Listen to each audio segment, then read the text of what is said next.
Good morning, everyone, and welcome to the County Commission meeting for Tuesday, March 22nd, 2016. I'm Kirsten Kapmeyer, Chief Civil Deputy State's Attorney. Because our chair and vice chair are both not here this morning for this meeting, but we do have a quorum, we need to appoint a chair pro tem for the purpose of this meeting only pursuant to SDCL 7815. So I'd ask that the commission members here consider that at this time before we get started. I'd like to make a motion to nominate Jeff Barth to act as Commission Pro Tem for today. Okay, is there a second? I'll second it. I didn't know he could do that otherwise.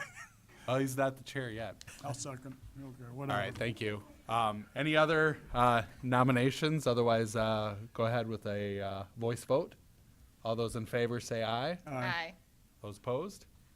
All right, motion carries. Chairman Barth. I'd like to call this meeting to order and ask you to stand for the Pledge of Allegiance. Of the United States of America and to the republic for which it stands, one nation under God, indivisible, with liberty and justice for all. Thank you, ladies and gentlemen. I'd like to remind you to please silence your cell phones, and documents about the meeting are in the folder over by Commissioner Bender. If you need a hearing device, you can speak to our Commission Assistant Robert, who's right over here. Okay, on to routine business. I'd like a motion to approve the agenda. So moved. Second. It's been moved and seconded. All in favor say aye. Aye. Opposed, same sign. It's unanimous. I'd like a motion to approve the county commission minutes from March 15th. I'll make that motion. Second? It's been moved and seconded. All in favor say aye. Aye. It's unanimous. Then we have bills to be paid of $3,782,815.48. Pay the bills? Second. It's been moved and seconded to pay the bills. The auditor has approached the Okay. podium here, and Auditor Bob, what do you have to say? Good morning, Commission. Bob Litz from the Auditor's Office, and due to Mr. Barth's recent elevation in status, he's asked me to come up and comment on some of the bills that we're going to be paying today. And out of the $3.8 million, the state payment for motor V fees is over $3 million.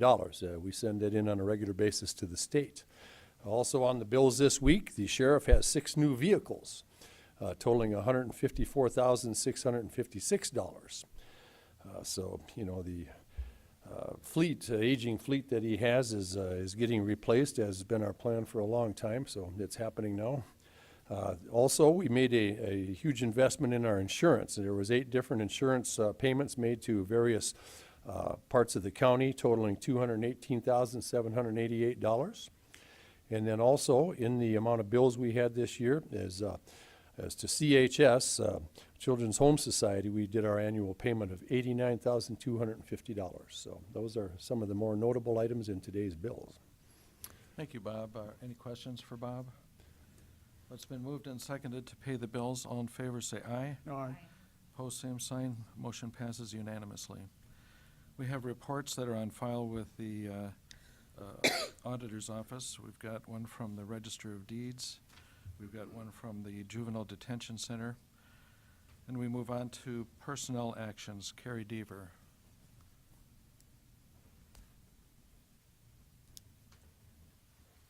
Good morning, Carrie Deaver from Human Resources. I'd like your approval on the routine actions for this morning.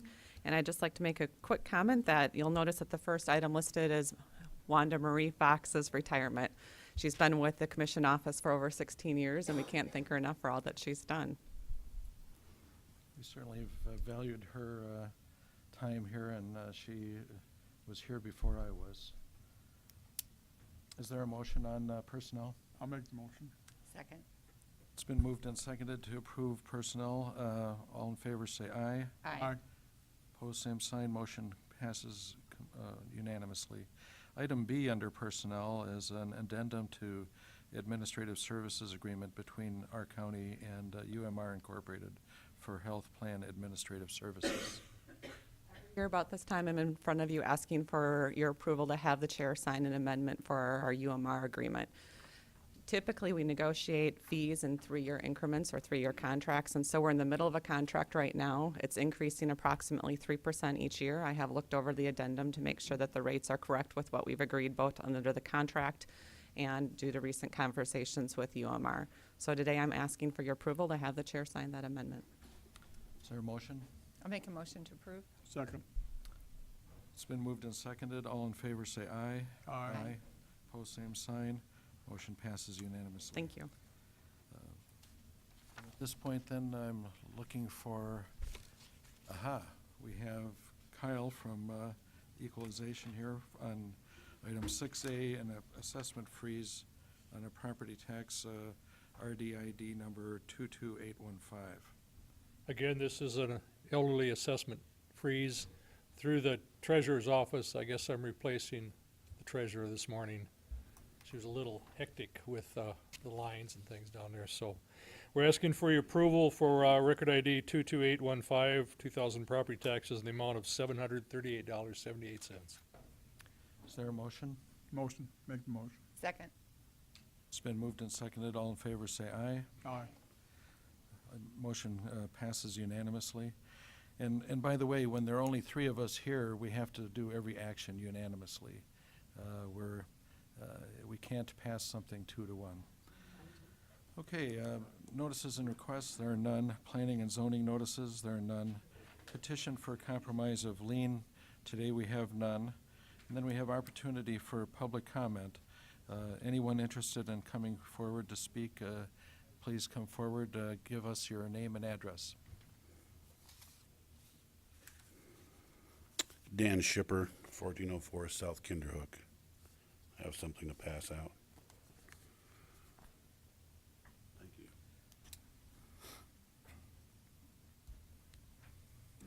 My name's Dan Shipper, Sergeant First Class, U.S. Army, retired. I was a 13 Foxtrot Ford Observer. Because of my moving every 24 months in the Army, a home purchase was not wise. I purchased my first home in 1999, 7204 West Strabane. This year, let me back up. When we planned to purchase a new home, of course, the payment, taxes, and insurance costs were discussed in great detail. And of course, tax raises were one of those subjects. This year, the government, from whom I receive a pension, decided to withhold the already agreed upon 1.5% COLA. I understand that's one part of government and this is another. However, it has to do with me paying my bills. This year, after living in my home for 3 years, the value has went from $280,000 to $330,000. This is the assessed value. I'd like to point out in the handout that I gave to you, 1404, that's the top subject matter here, valued at $330,000. Annual taxes $5,131.37. If you look at the square footage, which is not correct, because my basement has been finished, so the basement square footage will increase. But at this time, I'm paying $1.46 per square foot in relative. If you look at the next subject matter down, 1400 South Kinderhook, you look at their value at $372, and their taxes are already $5,759.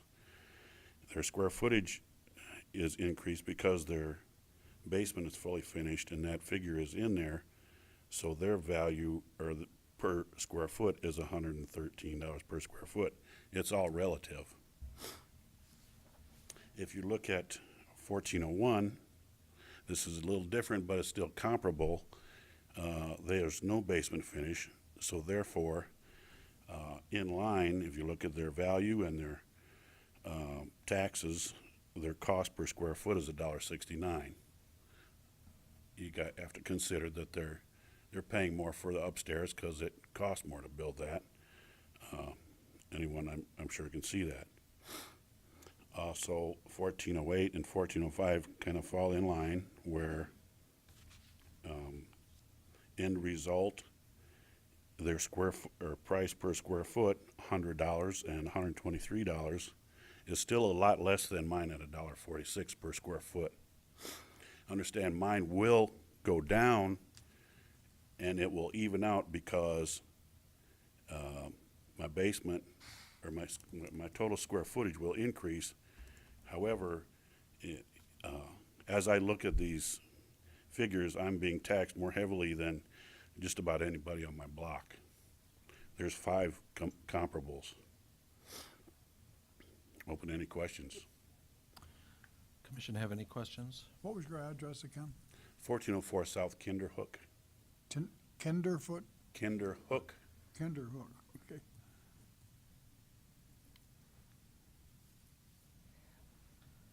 I'm curious, Mr. Shipper, if you've gone through the equalization process to appeal your taxes? I understand this is my first step. Okay, well, this wouldn't be a required step, but that would be the step where we could actually take any action on this.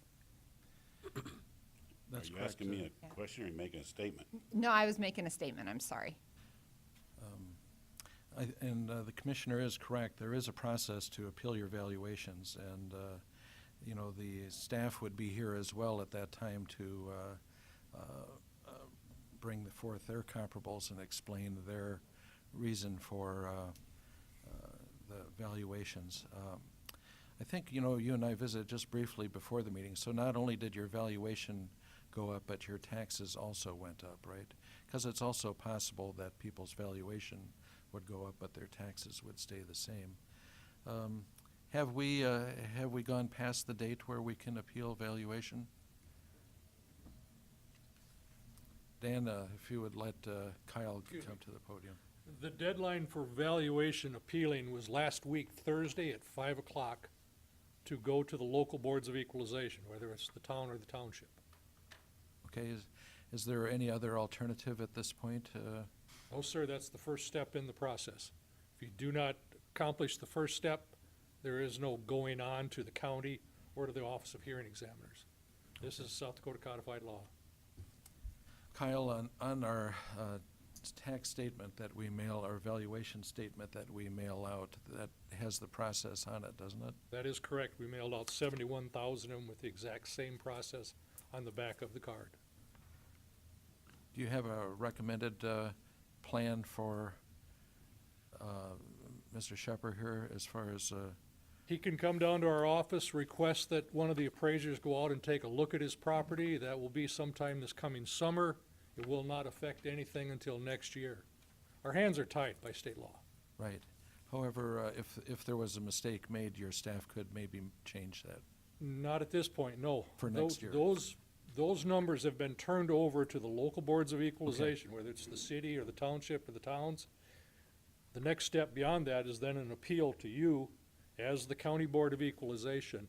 You then have ownership of the records. There really isn't anything we can do at this point. Excuse me, Thanks, Kyle. May I speak? Can Of I, course. can I ask Just a minute, a question? Commissioner Kelly. Can you tell me what school district you're in? The closest is Roosevelt, if that's, and then there's Discovery and, Okay, you're not in the Harrisburg School District then? No. It should say on here what school district it is. Discovery Park Edition.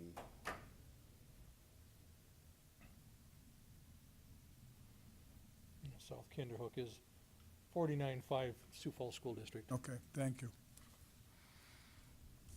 I'd like to also say that I have been to that office at least 3 times, if not 4, And my understanding was this was my first step. You know, I've read this, I've been online, read different things, so obviously I was miscommunicated to.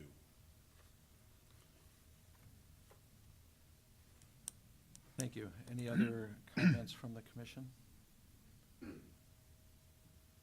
Well, Mr. Shipper, I appreciate you coming in.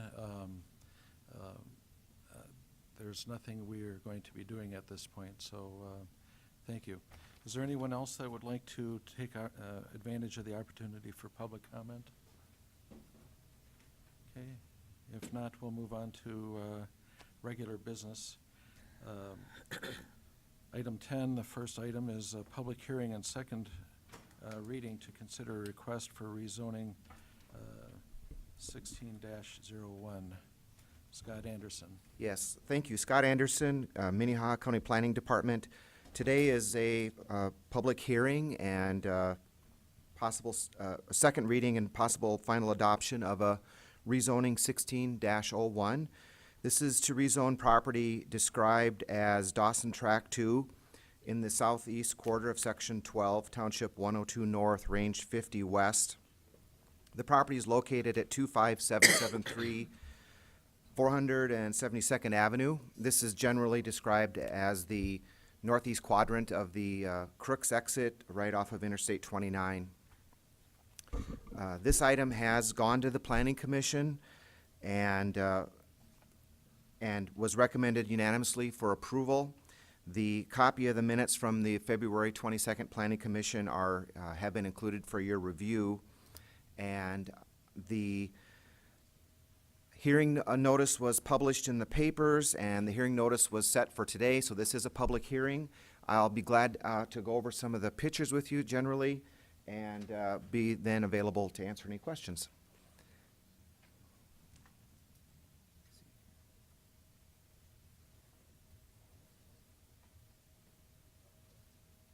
Well,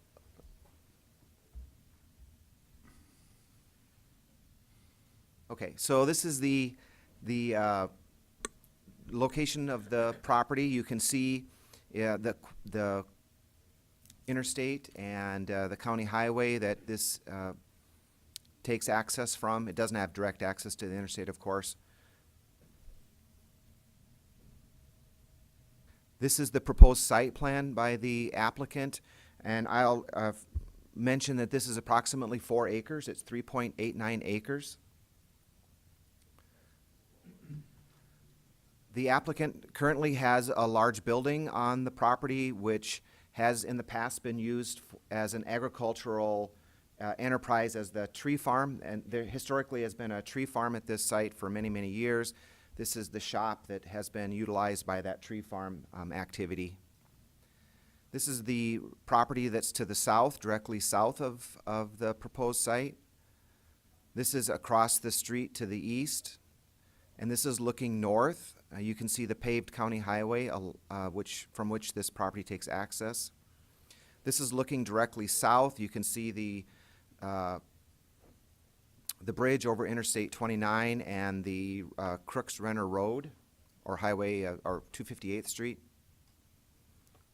This is the property looking at where the proposed use would occur. The applicant eventually will be coming in for a conditional use permit to build some storage units.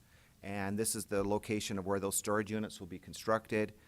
This is looking directly across the interstate to the west, which shows the existing commercial activities that are occurring on the other side of the interstate. I'll go back to the site plan. The Planning Commission found that it does meet the intent of our newly adopted comprehensive plan, the Envision 2035 plan. This is an area which is transforming itself into a commercial area. It's at an interstate interchange, and that's where we have been recommending growth to occur. The applicant is here. Planning Commission recommended approval. Today, this is a public hearing. You can either approve the rezoning request or deny the rezoning request, but it is a public hearing, and I'd be glad to answer any questions you might have. Commissioners, any questions for Scott at this time? I'd like to ask the proponent to come up if he One wishes. question, Oh, Scott. here's There his was no question. opposition at the planning commission? There was, I wouldn't say opposition, the neighbor to the north, which you can see there's a larger residential lot there, had questions about the drainage. There was some issues with a collapsed pipe out in the highway right-of-way that goes under the driveway. There was some discussion about having that fixed, and the applicant is working to do that. Other than that, that was really the only question that came up, and during that conversation, it was noted that the applicant's property is much higher than the property of the south, so all the drainage is flowing to the south. She just had, the neighbors to the north just had concerns about the culvert in the right-of-way. Thank you. Thank you, Scott. So would the applicant care to say a few words? Good morning, Commissioners. Tim Tehart, 25524 472nd Avenue. The main concern was the collapsed, or actually it's a silted culvert in the driveway, and we're going to replace that and another one in another driveway and oversize them. I'm going to have Midwest Land Survey and Sukup are going to do the site plan and the drainage and the dirt work. Thank you, Mr. Tehart. Any questions, commissioners? Thank you very much. Thank Is you. there anyone here in opposition on this issue? Seeing none, I throw it back to the commission for action. I make a motion to approve the rezoning. Second. It's been a motion to approve, so I'll call for a vote. All in favor, say aye. Aye. Opposed, same sign. Motion carries unanimously. So we go on to item number 11, a public hearing to consider retail on-off sale of a malt beverage license. And Ms. Jepson, I'm going to ask you to read the exact details. The auditor's office did receive applications for an on and off sale malt beverage license and also for the transfer of an on sale liquor license from Norby's Rocky Run to Great Life at Rocky Run Golf Course. Great Life is taking over the bar management at that golf course. The legal description of the licensed premises is Madson's Track 2 about Lot A, except the east 400 feet, northwest quarter, the southeast quarter, Section 8, Township 104, Range 49. The applications have been reviewed by the state's attorney, planning and zoning, and sheriff's departments, and there were no objections or concerns reported by any department. And there is a representative from GL Management here if you have any questions. Otherwise, I'll turn it back to the commission for action. Thank you, Cindy. Would the applicant care to have any comment?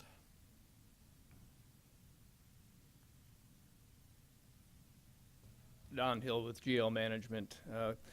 We entered into a long-term lease with Rocky Run Golf Course last year. However, we did not do the food and beverage, and so this is to, we would be taking over food and beverage operations at the course, and we've hired the representative or the person from Norby's to run it for us. So that's the nature of the application. Commissioners, any questions? So generally, nothing's going to change out there for people that are used to playing golf out there. It's going to be the same management of the food and beverage, just under a different ownership structure. That's correct. Yep. Perfect. With no other questions, I'll ask if anyone is in opposition on this. Seeing none, I'll ask for commission Make action. a motion to approve? Second. It's been a motion to approve. All those in favor say aye. Aye. Opposed, same sign. Motion carries unanimously. So now we have a public hearing to consider retail on-off sale, malt beverage, and wine for the Barn Incorporated. Could turn it over, Cindy. Thank you.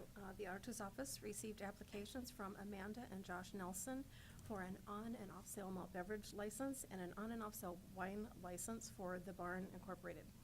The licensed premises is legally described as Track 3, except number 1 of Krell's Edition, the southeast quarter of Section 36, Township 101, Range 51, Wall Lake Township.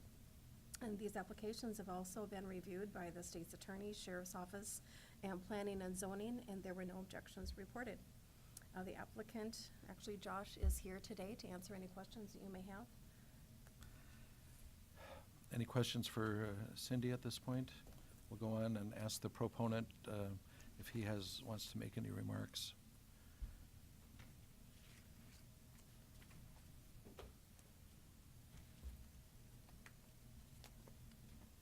Josh Nelson, 204 Park Drive, Lenox.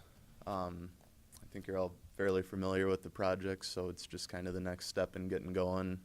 As always, we'll meet any codes, do any necessary classes or anything to make sure that we function within our legal rights and move forward. Any questions? Commissioners, any questions?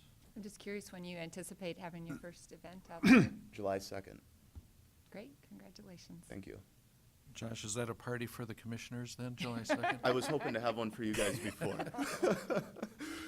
But you're making great progress out there, buildings? We are. We've made leaps and bounds this week. We should be starting sheetrock next weekend, actually. So, and trying to finish landscaping by June 1st. Thank you. Thank you. Is there anyone in opposition on this item? Seeing none, I'll throw it to the commission for I'll action. move for approval. I'll second. It's been moved and seconded to approve this. All in favor, say aye. Aye. Aye. All opposed, motion passes unanimously. Item 13, it's past 9:15 a.m., so we can begin this public hearing to consider the 2015 carryovers and 2016 supplements in the amount of $470,665.11 in the general fund and $1,743,823.35 in special revenue funds. Good morning, Commissioners. Kim Adamson from the Auditor's Office. And we have a number of carryover supplements to consider supplementing the 2016 budget. I have a summary list I want to bring up here.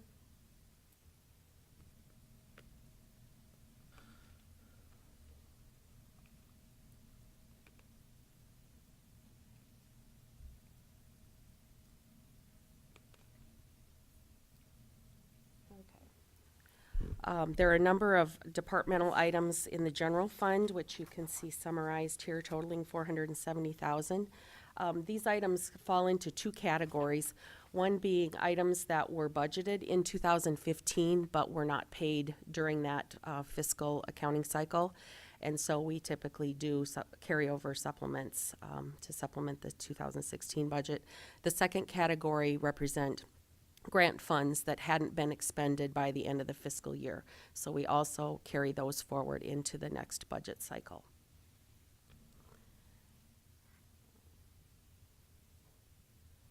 There are also a number of items in the special revenue funds as well, representing similar commitments made in fiscal 15 that we did not pay for in that accounting cycle. Were there any questions about specific items? I'd be happy to answer those. I always ask this, and you'd think I'd have it straight. These are items where they've either been contracted for or done but not paid in That's 15, correct. and so we're just moving this money over to the 16 budget. That is correct. They were appropriated in fiscal year 15, but we were not billed or we had not completed payment on those items. And one other question, what in the surplus, if a department had a surplus at the end of the year, and there's not a commitment on it, what's are those funds transferred into general automatic? They are not. They are Do we have not. to take action to do that? We would. We are only carrying forward those items. They were appropriated in 15, and we did have financial commitments associated with those. Those are the only items that we do carry forward. Okay, at what point do we address if a department had $1 million appropriation and only spent $950,000, what point do we move that back to the, Well, those funds then, accumulate to our fund balance in the general fund. So they create equity in our general fund. And they're not usable by that department? Not until we would appropriate in a current budget cycle. Thank you. Any other questions? Hearing none, is there anyone else that wants to speak on this item? It is a public hearing. Do we require an action on this? Okay, commissioners, we need to take an action on this. I'll make a motion to approve. I will second that. That's good. All in favor, say aye. Aye. Opposed, same sign. Passes unanimously. Thank you. Now we go to item 14. Consider a resolution to restore the tax deed 2589 record ID 48648 to the former owner of record, Robert Wilson. Commissioners, Robert Wilson with the Commission Office. This is a property owner that our office, the Treasurer's Office, and the Auditor's Office have been working with for a number of years on a back tax bill for back taxes that was getting to the point where it was close to being listed on your tax deed auction last year. And we, in working with the former owners of record, they worked out and informed us of a plan that they felt they could follow to become current on their taxes and restore the deed. And last week, the Treasurer's Office did receive payment for all back taxes, fees, and interest. I can bring up the amount. It was in excess of $16,000. The Treasurer's Office received that. So the action before you today is to restore the deed to the former owners of record. And as I'm searching here, I'm trying to pull up the exact amount that they paid.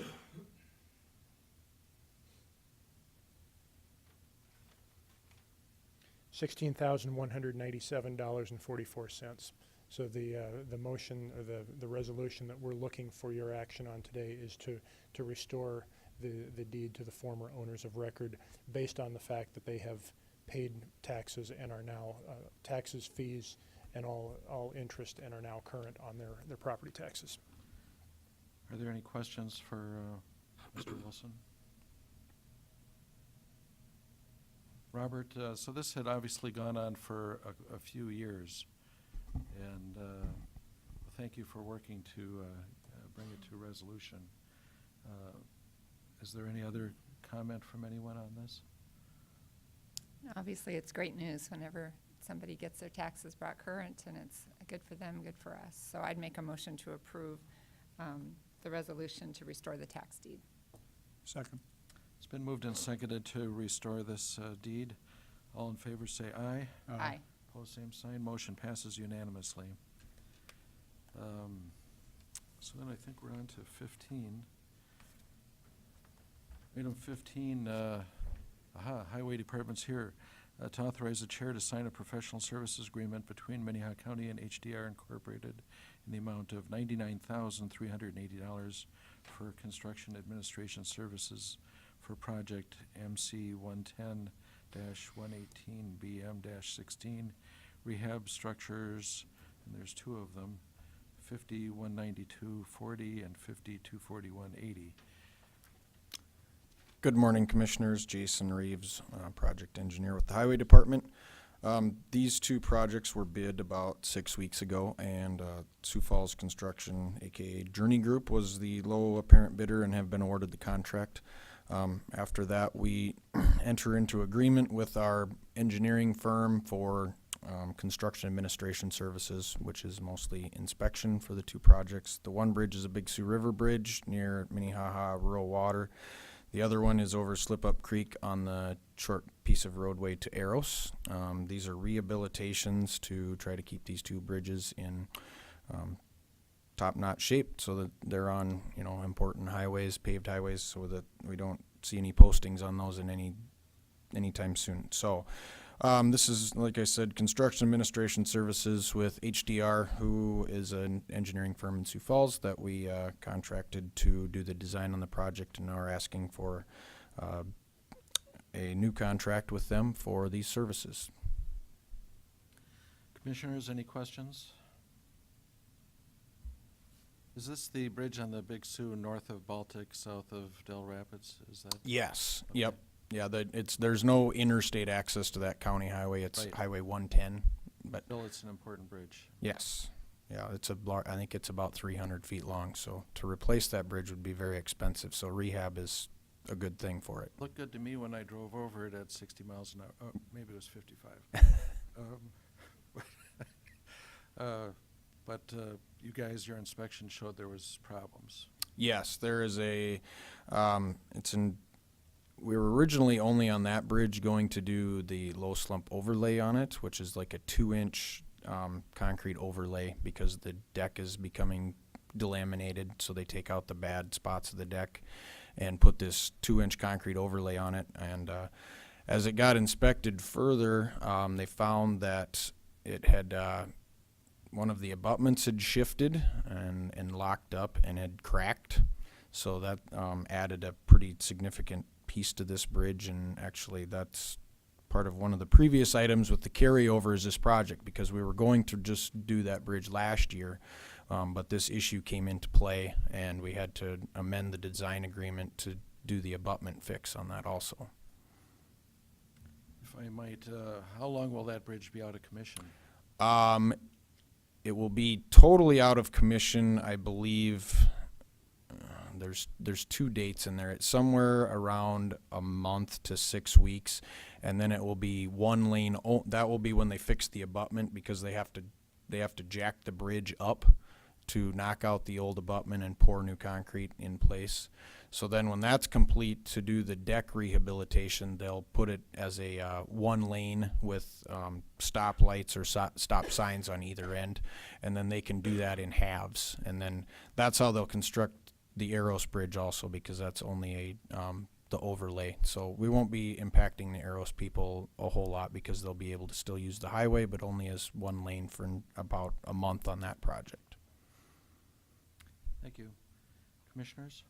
The only other question I had is, how's the public notified when a bridge is going to be out of commission like that? On these 2 type of bridges, I will be personally in contact with the folks from Eros, but the normal traveling public on the one on that Minnehaha Rural Water Road, south of Del Rapids, north of Baltic, we have message boards at the highway department that we put out about a week in advance of road closures on our highway system, and we'll put those out notifying the public. And then we also do a press release that gets sent out to a lot of different agencies. I believe that also comes to the commission office too. Anything else, commissioners? Shall we take some action here? I'll make a motion to approve. Second. It's been moved and seconded to approve this. All in favor say aye. Aye. Opposed, same sign. Motion carries unanimously. Thank you. So we'll move on to commission liaison assignment reports. Any comments? Were you gonna talk about the spring workshop? We sure will. You're the liaison. Well, we'll let Commissioner Bender has her eyes sparkling. I was just going to give an update on Foundation Park. I was at the Sioux Falls Development Commission meeting last week, and Foundation Park continues to move forward. It was reported last week, and you may have seen that the City Council did approve the zoning and the subdivision plan for Foundation Park. Their next step is to work on getting a railway authority put in place out there, because a lot of the letters of intent that they have are conditioned on railway access. And so they were meeting about that even last week. And there continues to be conversations between the city and the county regarding the roads out there, and particularly Marion Road. And I visited with DJ a little bit about that, and they're kind of waiting to see when letters of intent get converted into actual purchase agreements and buildings start going up out there, then there'll be further movement on the road issues out there. Thank you. Any questions for Jean? None? Dick, do you want to talk, or should I? Well, I'll talk about one thing that's gonna happen tomorrow at the district meeting. Go ahead. There are some bylaws changes, and I'll present them at that meeting to the, whatever it is, 5 counties or something that are represented. So, there are changes. If anybody would like to see it right ahead of time, I'll have to print it out and get it, or I can forward it to you. I'll let you talk about the meeting, it's at the spring workshop.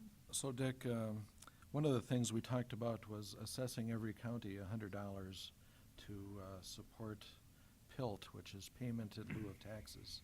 Minnehaha County gets none, Pennington County gets $1.7 million in PILT, and many, many other counties get between 0 and a couple $100,000.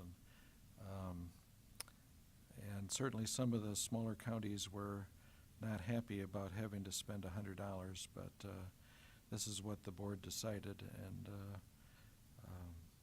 that will be brought up in budget, I guess. We had some good programs there, including training on active shooter stuff. We had a nice visit with the Attorney General, who did talk about this and that, to include, he had just come directly from Platt with his press conference on the tragedy there, and he did touch on that for a little bit and talked about national issues quite a bit. Apparently he's now president of the National Association of Attorneys General. And there were a number of other programs on auditing, and we had a great series on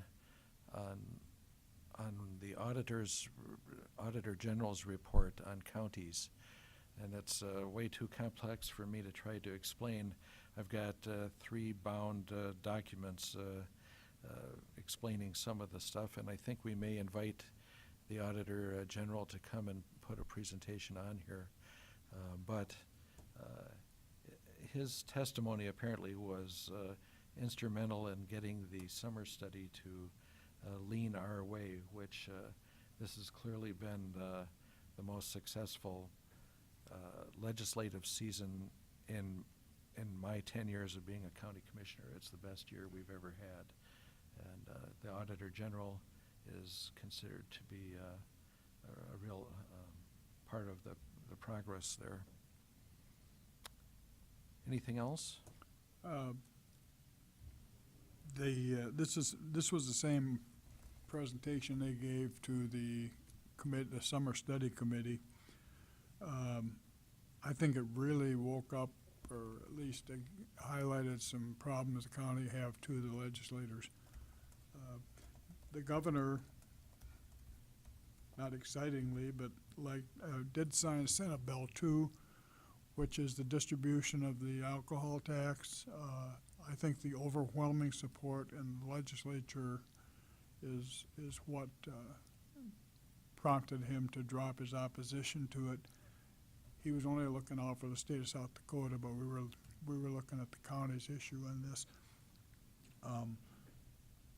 It came out of the summer study, and that's obviously the best way to come into a legislative session is with the backing of one of their own committees that have studied the thing during the summer. They made comment about the fact that there were several counties that came in and were at attendance on almost all of the summer study meetings. The sheriffs were a key part of this thing. And I don't know, have you heard any word on 1005? That's still sitting there waiting for the governor's signature. I think he has to do it within the next week. Maybe Robert has a comment on that. As of according to the LRC website, as of about an hour ago, 1005 has not been signed yet. Checked in with the association yesterday. The governor has most of this week remaining in the time frame within which he has to decide whether to act on it or not. So we're encouraged. We certainly have gotten some encouraging feedback, that there may not be any opposition to signing it, but that timeframe is still open, and to this point, he has not signed the bill. Yeah, I think, and we're optimistic on this, but cautiously optimistic. The Senate Bill 2 will mean about another $600,000 in revenue to us beginning July 1. Those revenues come in, I believe, in November, 4 times a year. So we should start seeing money towards the end of this year. 1005 will mean a lot of fee changes. Some of them are archaic, and probably about the same amount of money there too. So the legislature was very responsive to us this year. I hope we kind of lay low now next year on monetary requests and get this thing all settled. But it was a very good session. We got a lot of cooperation out of the legislature, and I built some pretty good bridges there, I think. Thanks, Dick. You know, I'm going to just mention the alcohol tax for just a minute.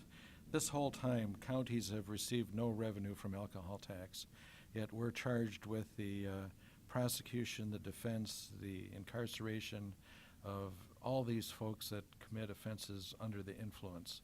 It's an incredible subsidy given to the alcohol industry by property tax, and this is the first time where some of those funds have been pointed in our direction, where we carry the burden of that alcohol in our community, and that's true for every county in the state. Certainly, it's great progress, and it's still far from fully compensating us for the tens of millions we spend on jails and police and prosecutors. But it's great progress, and I'm thankful. One other comment on that.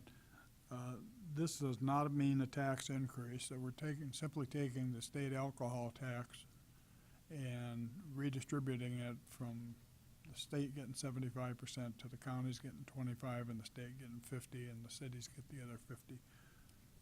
The other one is a fees-based deal, and that's kind of a user pays deal. It doesn't put the burden on the property taxes.